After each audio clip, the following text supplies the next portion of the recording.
non-stop.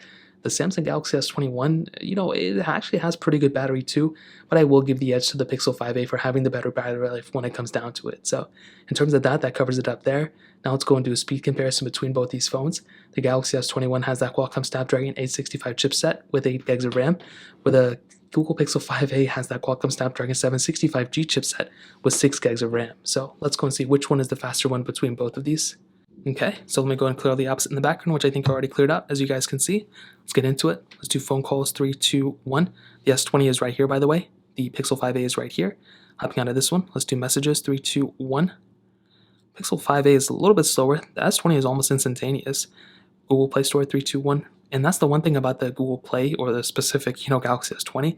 Because of that 120 Hz refresh rate, it does actually give you a smoother experience overall. Even swiping through here, the 60 Hz, even if they're the same speed, you just get a smoother experience overall on the Galaxy S20, making it feel like a faster phone, which is really awesome. Gesture-wise, actually, I don't think there's that big of a difference in the gesture department. Hopping onto this one, let's get into Chrome. Let's just get into the camera, 3, 2, 1. And about the same. I don't think there's that big of a difference here.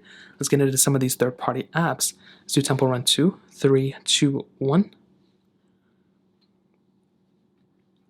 And the S20 was almost instantaneous. That phone is extremely fast still, the Google Pixel 5a, and definitely much slower than the Galaxy S20. That's a pretty big difference between these two. We do eventually get into it on this phone. Let's get into some gameplay, which I don't really think is going to really matter too much if I'm being honest. But you can see pretty much the same thing going on here. Let's go and hop out of this one. Let's do BOFA, 3, 2, 1. And no connection problem here, which is very weird. Let's get into Instagram, 3, 2, 1. I may be logged into here, and I am.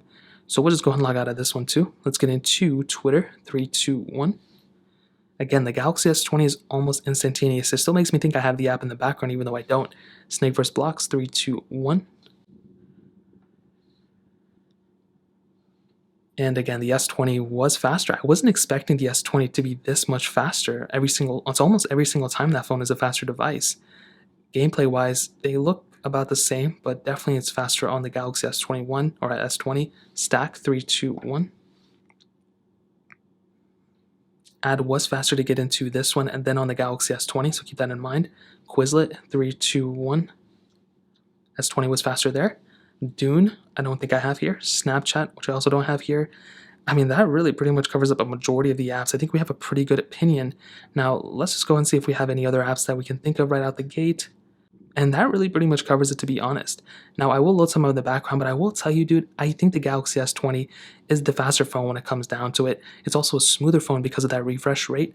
But I will be honest, for a phone that is a $449 phone versus a almost $1,000 phone that was last year, this is still a really, really good performing device still. Or the Pixel 5a is still a really good performing device. The Galaxy S20, it's going to be fast, but you don't always expect the Pixel or budget phone to be as good. And definitely when it comes down to it, the Pixel 5a does a pretty good job as well.